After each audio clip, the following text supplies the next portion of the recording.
શું કે ભાઈ, વેલકમ ટુ માય બ્લોગ. આ બધું પહેરીને તમને ખબર પડી જ ગઈ છે કે આજનો બ્લોગ શેના માટે. તો ભાઈ આજે આપણે કહેવાય ને કે ભાઈ તમારી બહુ બધી કમેન્ટો પર્સનલી જે લોકો મને મળતા હતા બધા કહેતા હતા, એટલે આ પાર્થભાઈ મોટું બ્લોગિંગ તો કરો યાર, શું કરવા તમે નિંજા લાયા, ટીપ જ નહીં મારી. તો તમારી બધાની વાતનું માન રાખીને હું આમ કહેવાય ને કે કેટલા વર્ષો સદીઓ, આ તો ખરેખર વર્ષો સદીઓ પછી જ છે, મોટો બ્લોગિંગ માટે જઈ રહ્યા છીએ. હું ને ધૂમી બાઇક લઈને જઈ રહ્યા છીએ સારંગપુર હનુમાનજીના દર્શન કરવા માટે. ભાઈ બહુ મજા આવશે, કારણ કે આજે છે મંગળવાર અને વાગ્યા છે સવારના 4. એ ટાઈમ થોડોક ના 4:15, ઓકે, એ ટાઈમ થોડોક આમ બી ઘડિયાળ આગળ રાખી છે મેં, તો એ બધું ના ગણતા. તો આજે આ સરસ મજાનો વિષય છે.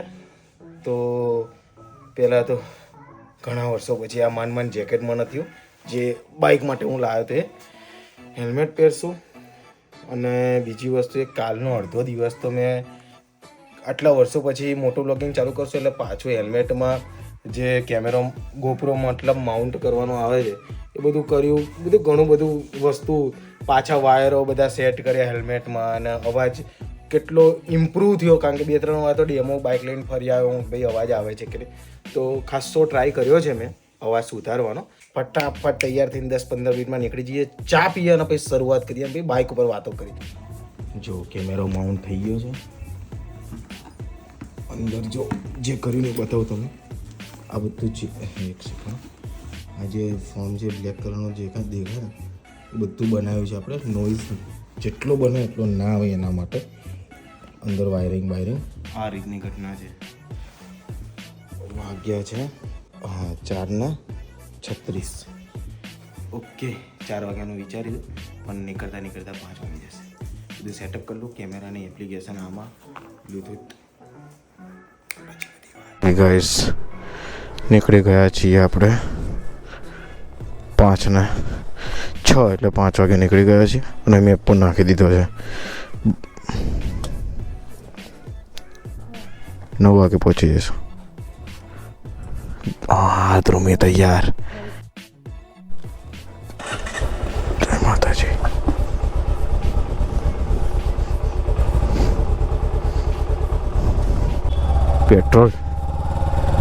પેટ્રોલ પુરાના પડેગા. કેટલા દિવસ પછી સવારના પોરમાં વહેલા ઉઠ્યો છું, પેટ્રોલ પુરાઈએ ફિલઅપ કરીએ અને પછી નીકળીએ. 2000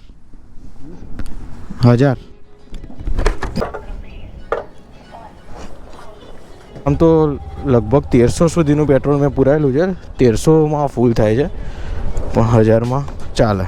ભાઈ સાહેબ, જે પ્રમાણે વિચાર્યું હતું એ પ્રમાણે ઠંડી એકચ્યુઅલીમાં થોડીક વધારે જ છે. સારું શું થાય ખબર, બૂટની નીચે જે પગમાં જગ્યા છે ને સારું, તો એમાંથી પવન આવે ઠંડો અંદર. બાકી જેકેટમાં તો એટલું બધું લાગતું નથી, પણ તો ઠંડુ તો લાગે. સારુંથી મોડા નીકળ્યા. જો વહેલા નીકળ્યા હોત તો દાવ પાણી .com હતું આપણું. હા, ખુલ્લા રસ્તા ભાઈ અમદાવાદના. બહુ કહેવાના કે ભાઈ હવે તો અમદાવાદમાં ભાઈ કેવું મુંબઈ જેવું થઈ ગયું કે ભાઈ મોર્નિંગમાં નીકળો ને તો જ તમને ટ્રાફિક એવું ના મળે. બાકી જો તમે ભૂલથી આખા દિવસમાં ગમે ત્યાં નીકળ્યા, ભાઈ બધી જગ્યાએ બધા એરિયામાં ભયંકર ટ્રાફિક હોય જ છે.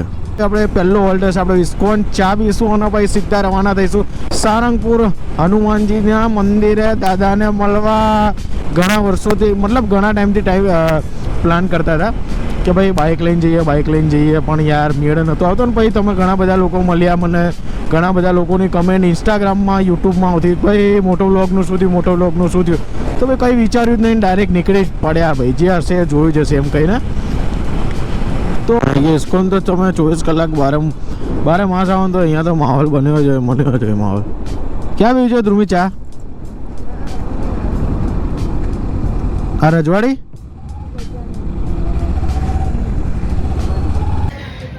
એટલે ભાઈ હું તો ચોર જ લાગુ છું લેવા માટે.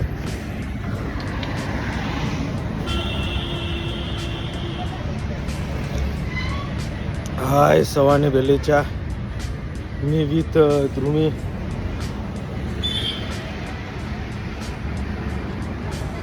કેવું રહ્યું આટલું?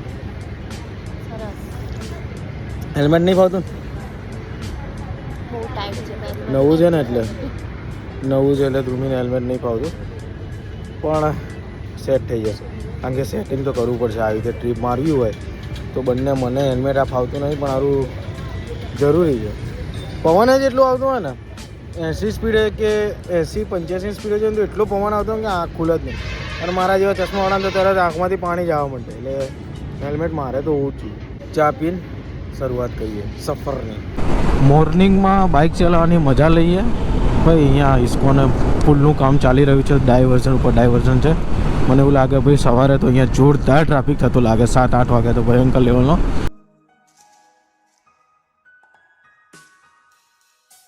જોઈ કરો વ્યૂ સવારનો પૂરનો વ્યૂ જો મેં તમને નહોતું કીધું વિઝન બહુ નહીં આવે લાઇટ ગમે તેવી લગાવી જોઈ લો નજીકનું જ વિઝન આવે બહુ વિઝન એટલું બધું ના આવે જો ગાડીમાં આવે ને વિઝન ના આવે બાઇકમાં એટલે હુલ્લું ચલાવેંગે આમ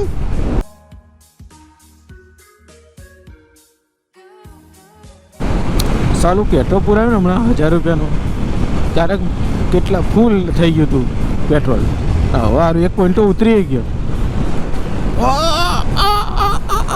આવું બધું છે કોટ દ્વારકા સોમનાથ વાહ વાહ વાહ આ બધી ટ્રીપ મારવાની બાકી છે ભાઈ સોમનાથ દ્વારકા ભાઈ ગજબ પ્લેસ બહુ મસ્ત પણ ઇન્ડસ્ટ્રીયલ એરિયા પતશે ને પછી બહુ જે ઠંડી લાગશે ને ભયંકર લેવલની ઠંડી લાગશે મને એવું લાગે છે આ ગ્લવ્સ પહેરે ને તો મને પવન અંદર આવે છે હો ભાઈ અરે બગોદરા 38 કિલોમીટર બગોદરા મારા ભાઈ જે વિચાર્યું હતું ને એ પ્રમાણે ભાઈ સાચું પડ્યું હો ભાઈ ઠંડી હા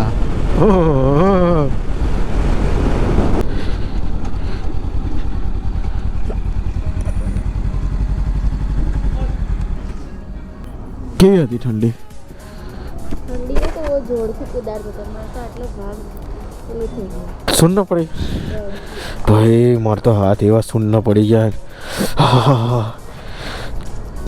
ઠંડી હે ને જોરદાર હા જોઈ લો મને અડાડે છે નહીં બાપા મને તો બધી ખબર જ છે ધ્રુમી તો ભાઈ બેગ પહેરીને એવી તૈયાર થઈને જાણે કે સ્કૂલે મૂકવાના જ હતો સવારનાપુરમાં ગાંઠિયા લઈ લીધા છે ચટણી અને ગોપરો હવે અને ધ્રુમી અને એસિડિટી ભાઈ મને તો એસિડિટી થઈ ગઈ યાર આવું બધું છે વાડ ના એટલે શાંતિ હા યાર વિખાઈ જાય ને કોઈ માથા ગુટતો નહીં હા ભાઈ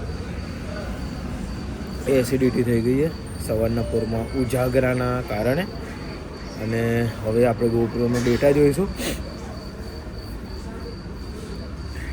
આવું બધું છે ભાઈ આકાશ ખુલી ગયું છે તમે જોઈ શકો છો જેન્ટ્સ ટોયલેટ ને લેડીઝ ટોયલેટની પાછળ 7 વાગ્યાના good morning to all good morning Dhrumi તો સેટ था करे છે कहाँ है बे दिख ही नहीं रहा बे तू तो ये चल स्कूल हाँ बेटे धन्यवाद तो बच्चे मारी जोड़े आવું હોય આ છોકરી जो तो देखाती है नहीं तो हम अरे व्यू तो जो भाई ઠંડી સાથે હવે ધીમે ધીમે ઠંડી થોડી ઓછી થશે ને ગરમી થોડી વધશે પછી મજા આવશે શું રાગે બ્રેક લેતા જઈએ ને તો શું વિષય થોડોક સારો બને બાય ધ વે નેક્સ્ટ જન્માર્ક છે આપણું ધંધુકા 43 કિલોમીટર બાદ ઓકે ત્યાં સુધી માહોલ એન્જોય કરો ધંધુકામાં એન્ટ્રી લઈ લીધી છે ગાઈસ આ પુલ નવો બની ગયો છે ધંધુકાનો વાહ બાય ધ વે તમને લોકોને ખ્યાલ હશે કે નહીં હોય પણ તમને ખબર છે ધંધુકામાં એક એ પહેલું સિનિયર કેજી જુનિયર કેજી અને પહેલું ધોરણ મેં ધંધુકામાં કરેલું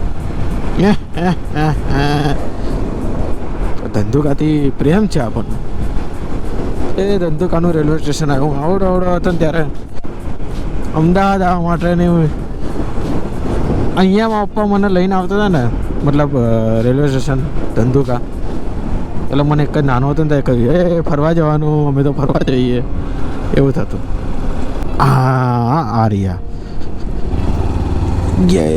આ તો હોસ્ટેલ આ રહી ને સ્કૂલ જો જોઈ લે English medium Dhandhuka English medium high school यहाँ से पढ़ा हूँ खबर पड़ी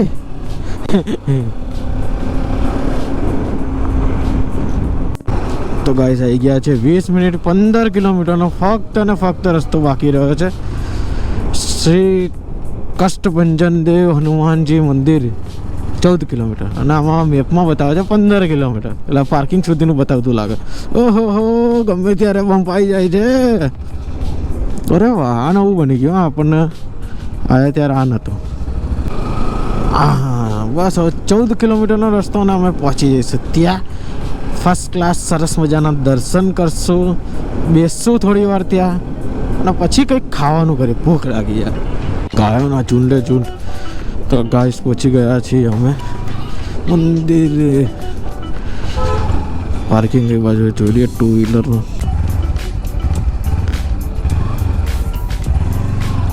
અંદર સુધી એ રીતે એમ પહોંચી ગયા છીએ 8:38 પહોંચી ગયા છીએ મંદિરે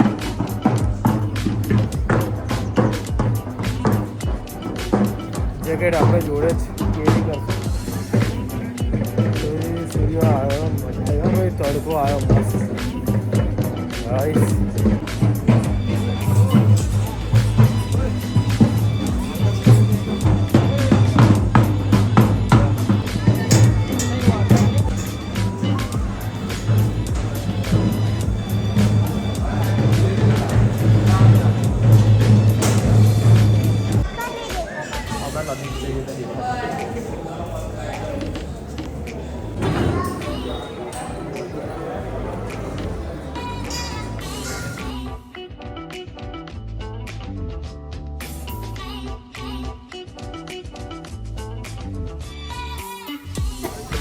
આ છોકરી જો પ્રવાસમાંથી ધ્રુમી આવી ને એવું લાગે અને આ જો કાનમાં બધું પહેર્યું ને એમાં હેલ્મેટ હો ભાઈ ધન્ય હા ધ્રુમી ખરે કરતા નતો ભાઈ સરસ મજાના શાંતિથી દર્શન થયા અદ્ભુત અનુભવ બહુ મજા આવી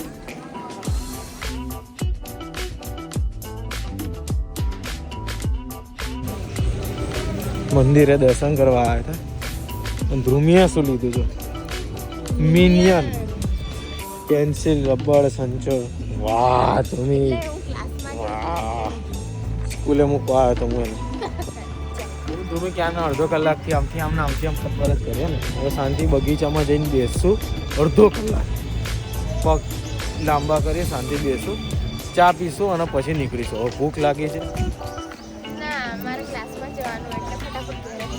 હા તો શાંતિ જઈએ રાગે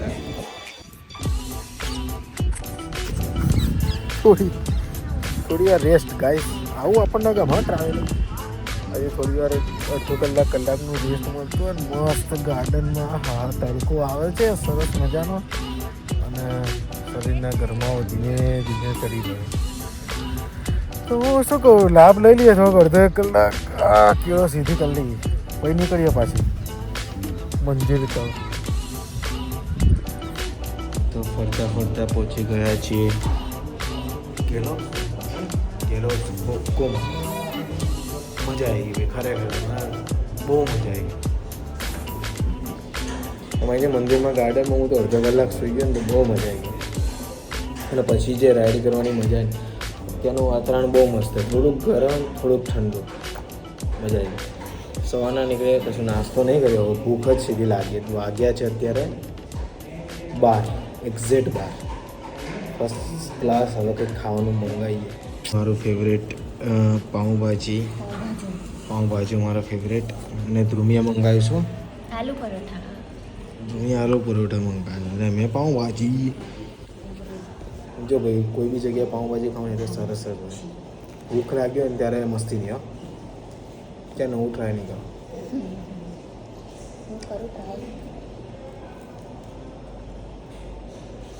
તો ધ્રુમીનો આલુ પરોઠા આવી ગયા ને અહીંયા બૂમ પડી ગઈ દહીં આવી એટલે કામ થઈ ગયું ને ધ્રુમી તો આનું આલુ પરોઠા ટેસ્ટ કર પેલા અને લોકોને જણાય કે હુકુમાં જો ખાવું હોય તો દ્રુમીનું છે ને ઓનિયન વગરનું હશો ભાઈ. નહીં સારું નહીં સારું નહીં સારું. પાઉંભાજી જેટલું સારું નથી, સારું છે. એટલે કોઈમાં તો ચણાવાળું મંગાવવાનું કાં તો પાઉંભાજી, આ બધું નહીં મંગાવવાનું. હું તમને કોઈ સમજો ને આ બધા ભલે જ મંગાવો, છોકરાઓને નહીં ખાવું. મારે તો ખીચડી જ ખાવી છે.